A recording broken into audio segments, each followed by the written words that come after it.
Hey guys, welcome back. It's October the 18th. It's sunny at the moment, but we've got rain coming in later on, so there's a few little jobs that I need to be doing, so let's get on with it. Alright, so the first job is I've got some garlic. I got it from M&S. I'm not advocating M&S in any way, it's just that they happened to be one where we were at the time. And I remember reading somebody's comment, it was actually on Facebook, on a gardening group or something, that if you're going to buy shop bought stuff you want to look for organic, because it's not sprayed with like a suppressant thing that stops it from sprouting. That's what they do commercially or something. So anyway, this was apparently, it was grown organically in Spain. So I thought, well, you know, it was 75p for those. I thought, well, let's give it a whirl. So I'll open them up and see what we've got. So out of the first bulb there was about 14, I think, including this tiny one here. So what I think I'm going to do is I'm going to plant the biggest ones, of which there appears to be roughly about maybe 8 or something, and then these smaller ones I think we'll just eat those now. So I'm just going to plant, I'll do the other one, then I'll take out the smaller ones and see what we've got left in the larger ones for planting. Right, so I've got 18, and they're the ones, as I say, the smaller ones there. We'll just use those now, sort of thing. So I'll show you where I'm intending to plant them. I'm going to go in our raised bed, back garden veggie plot. So this second bed here with these Savoy cabbage in, if I walk down, you'll see that still got some of this multi-sown beet. A row left there, and about 2 or 3 turnips, garden turnips. So what I'm going to do is I'm going to pull those out, and they'll store obviously, and I'm going to put, the plan is to get those first, I think they're soft neck, because I couldn't find any sort of hard central stem in it, so I'm assuming the soft neck. They'll just go in that little first bit there, and then at some point next few days I want to put my elephant garlic in. And I've also got some of the little corms I'm going to try again this year. So the idea would be to, you know, kind of put them in this bit here. So I'll bring you back when I've got this stuff removed.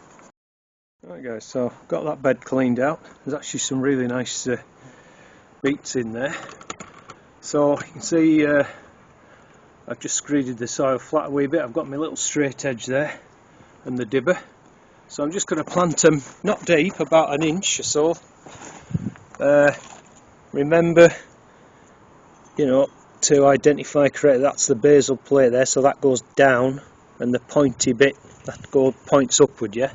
So like I say, not over deep, roughly about an inch or so. Drop it in, and then roughly about 4 inches.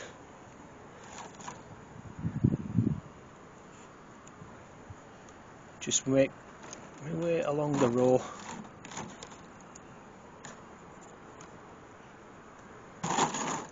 Right, I'll come back to you when I've got those in.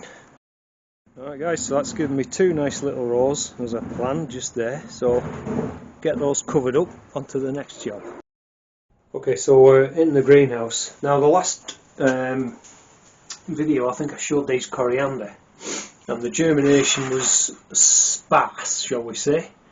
But since that video, and that'll be put up at the end of the screen probably, you can see the germination has improved greatly. So there's actually only now those 2 cells out of that whole block that haven't come through. So that's really good. Oh sorry, I tell a lie, there's one there. So 3 out of whatever that is. So I think what I'm going to do is I'm just going to put a drop more water. They look just a wee bit dry, so I'm just going to soak them. Put a little bit of water, I should do it now, in the bottom of the tray. If I've got any left in there, not much, that should probably do it. I can take that up. I've already soaked the rest of those Hill 2 lettuce, so they're going to go next to their companions along here. This coriander, what I'll do is pre-soak this soil, taking any of those little weeds out, and I think I'm going to have a whole block of coriander just in there, so that's the next job. So again I'll bring you back. That's the spinach and a block of spring onion there. So you can see that I've wetted that now, soaked it, well not soaked, but so while that water is just soaking in and making sure that that soil is not, I'm not transplanting into bone dry soil, I'm going to go back to those beetroot and twist all the tops off ready for storage, and then by that time we can get these in. Right, so obviously the tops will go in the compost, and these are going to be put into a tub with just moist wood shavings for storage over the winter. And as I say, there's some pretty nice sized beets. Some of the little ones here, we'll just use those up first, as I say. But yeah, there's some pretty good ones here. Okay, right, now let's get back on with the job in the greenhouse. Right guys, there we go. So I've got almost 4 rows of coriander. I've still got quite, once that basil, I don't think that's going to last much longer, but once that comes out, I've still got quite a bit of space there, so I'm tempted to sow another batch of coriander. And there's the other Hill 2 lettuce. Again, there's still going to be room. If I just sort of spin you around, there's an odd few gaps, where I didn't have enough plants. So I'm tempted to sow a few more things, perhaps some more mizuna. I don't think spinach, it might be a bit late for that now. I'm tempted to sow a few more things just to try and fill it up really. But then I've got another operation coming in about a fortnight's time, so it all depends on how things go. The other thing I'm quite tempted to do, maybe if not today then tomorrow's looking reasonably good. I think I might pull that beetroot, just pull the whole lot out and get it stored, because the rest of the month is looking very, very unsettled, so it might be a good time just to get that job done. Bits to show you before I conclude for this video. So under here, this is our kind of little log store thing. We've got, actually it's trays full of kindling wood that came up from the orchard, and I don't know if you can see that in there. That's my Paris silver skin onions drying under there. So I do hope they should be okay, and once they're dry, obviously I'm going to have a go at pickling some, so hopefully we'll get to show you that. The conference pears from down the micro orchard, they're the wife's favourite, and if you look at them, it's funny how the ones in this side of the tray, perhaps because the sun's on them, I don't know, when the door's open, but you see they're a different colour to those at the back, so I think it's to do with the sun. And yeah, there's just a little bit of give, so they're ripening a bit quicker, which is fine because obviously you don't want them all ripening at the same time, but that's quite a nice little crop, that. And also wanted to show you an update on the hard cider. So obviously there's no real movement as yet in the airlocks, but if I just try and remove that lid, hopefully I can show you inside what's going on. Can you see that? That is what we want to see. I'm fairly certain, I haven't looked at them all, but I can see foam there, I can see foam in that one, I can see foam in that one, and actually I'm pretty sure there's foam there in that one. So the other, I had 6, well actually the one was in a bucket, so because you need an anaerobic fermentation, it made more sense to rack it from the bucket into 2 1-gallon demijohns. Now in doing so, you can just see some activity there, so I think that one's going away, that'll be okay. This one I'm not sure about, I think I might have to re-inoculate with a little bit of yeast, but I've got plenty, so that's not a problem. Just pulled the elephant garlic out of the fridge. It's been in there for 10 days maybe, and I've got my glasses on to see it.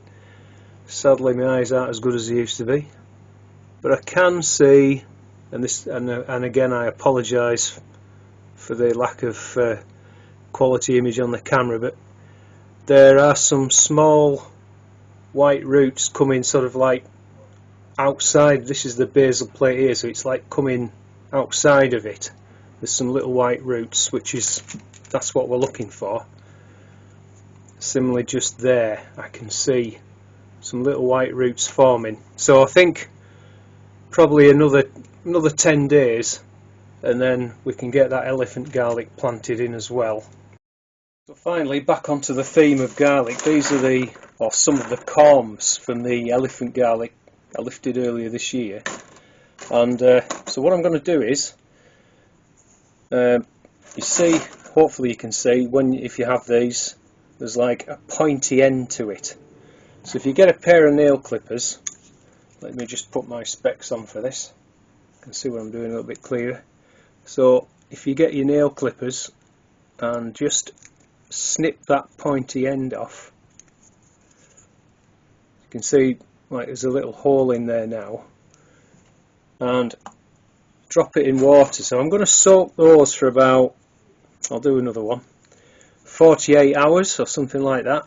So get your nail clippers, snip that end off, so you can see like there's a tiny little hole in the top, so water's going to get in and loosen this casing, this shell if you will. So I'm going to do this, there's 28 I think, which coincides with one of these CD 28 module trays. So I'll just fill that with ordinary compost, and after 48 hours I'm going to plant them in these and they can stay outside and we'll see what happens. Well, that's it for this one, folks. I'm going to leave you with a shot of these fabulous blueberry bushes behind me. The leaf colour's just absolutely superb. So I'd just like to say thanks as always for watching. I really do appreciate it. If you like the content, don't forget to give me a like button and hit subscribe if you choose to. And take care as always, and see you in the next one. Bye for now.